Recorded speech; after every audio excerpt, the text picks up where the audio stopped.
रामकृष्ण हरी माऊलींनो, सर्वांना गौरीचा नमस्कार। तर कशा आहात सर्वांचं गौरीच्या किचनमध्ये स्वागत आहे। तर आज आहे एकादशी, आषाढी एकादशी। तर खूप छान दिवस आहे आजचा दिवस म्हटल्यानंतर विठ्ठल रुक्माईचा दिवस आहे। आजच्या दिवशी सर्व लोक फराळ खात्या, कोणी रताळ खातं। तर रताळ उकडवण्याची पद्धत कोणाकोणाची वेगळी असते।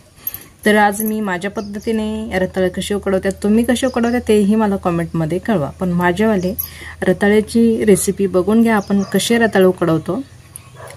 या पद्धतीने तुम्ही जर रताळे उकडून जर खाल्ले तर खूपच छान लागतात, टेस्टी लागते, अजिबात पांचट वगैरे लागत नाही, खूप छान लागतात। तर चला रेसिपीला सुरुवात करूया। इथे आपण एक कढई ठेवून घेतलेली आहे। कढईमध्ये थोडंसं आपल्याला तेल घालून घ्यायचं। आपण गॅस अजून चालू केलेला नाही, फक्त तेल घालून घेतलं, एकदम छोटासा चमचा असं तेल घालून घेतलं। सगळ्या रताळ्यांना आपल्याला तेल लावून घ्यायचे आहे। तर आपण कढईमध्येच आपण रताळे उकडून घेणार आहोत। तर ह्याच कढईमध्ये आपण तेल घेतलं, तर सगळ्या रताळ्यांना असं तेल लावून घ्यायचं चौकडून। तर इथं पूर्ण रताळ्यांना आपण तेल लावून घेतलेले आहे। सगळ्यात पहिल्यांदा रताळे स्वच्छ धुवून घ्यायचे, त्याच्यावरती काही घाणगुण असते, काही त्याला किडनी लागेल असते, म्हणजे अशी कीड लागेल असते, ती काढून घ्यायचे। तर ते सर्व मी काढून घेतलेले आहे। आणि ज्यांना घरामध्ये रताळे आवडतात त्यांना चालू करूया। गॅस एकदम कमी ठेवायचा, याच्यामध्ये आपण पाणी वगैरे काही घातलेलं नाहीये, तर पाणी अजिबात नाही। तर बघा आपल्याला रताळे छान असे कमी गॅसवर तेल लावून वाफळून घ्यायचे आहे। तर आपण झाकण ठेवून देऊया 10 मिनिटांसाठी। झाकण असं पॅक झाकण ठेवायचं। 5 मिनिटं गॅस आपल्याला फुल करायचा आहे, 5 मिनिटांनंतर गॅस कमी करायचा आहे। उकडते तोपर्यंत आपण रांगोळीकडे येऊया। तर इथे रांगोळी मी काढली, सकाळी सकाळी सारव झालेली आहे। सारव करून रांगोळी काढून देवपूजा करून इकडे आपल्याली तुळस आहे। पांडुरंगाचं दर्शन सुद्धा बघा तुम्हाला आज होणार आहे। तर इथे आपल्याली पूजा सुद्धा झालेली आहे पांडुरंगाची। रामकृष्ण हरी माऊली, बघा किती छान अशी इथं आपल्याली पांडुरंगाची मूर्ती आहे, खूप छान अशी। आज तुम्हाला पांडुरंगाचं सुद्धा दर्शन होणार आहे। त्याचबरोबर तुळस सुद्धा बघा किती छान अशी मस्त फुललेली आहे।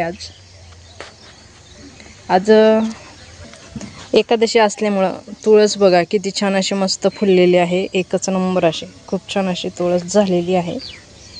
तर आज एक तुळशीचा मंत्र मी तुम्हाला सांगते। तुळशी तुळशी मी तुझी दाशी, तू माझी काशी, नमस्कार माझा भगवंताशी। पाणी घालता वेळेस हा मंत्र म्हणायचा। तर खूप छान मंत्र आहे। दुसरा मंत्र आहे सूर्यनारायणाचा। लालू होता लाल मावता तुझ्या दर्शनाला 33 कोटी देव। सूर्यदेवांमा, भास्करांमा, आदित्यांमा, गडायांमा, ओम नमः सूर्यदेवायन्मा, 33 कोटी देवांना नमस्कार माझा। हे मंत्र नक्कीच पाठ करून घ्या। आणि तुळशीला पाणी घालता वेळेस, सूर्यदेवाला पाणी घालता वेळेस म्हणत चला। तर चला रताळी उकडली बघूया। झालेली आहे, आपण झाकण काढून बघूया। गॅस बंद करूया। तर बघा किती छान असे मस्त आपल्याला रताळी उकडली आहे बिना पाण्याचे। तुम्ही सुद्धा अशा पद्धतीने जर समजा रताळी उकडवली ना तर एकच नंबर लागतात खायला। याच्यामध्ये बिना पाण्याचे उकडले जातात, त्याच्यामुळे ती चव थोडीशी वेगळीच लागते। तर ह्या अशा पद्धतीने तुम्ही नक्की उकडून बघा रताळं। तर बघा किती छान अशी खालून सुद्धा मस्त झालेली आहेत। रेसिपी जर आवडली तर लाईक, शेअर, सबस्क्राईब नक्की करा। त्याचबरोबर बेल बटन सुद्धा दाबा, म्हणजे माझ्या अशाच नवीन नवीन रेसिपी तुम्हाला बघायला भेटतील। तर चला आजच्यासाठी धन्यवाद, भेटूया एका पुढच्या नवीन रेसिपीमध्ये। तोपर्यंत छान राहा, मस्त राहा आणि खुश राहा।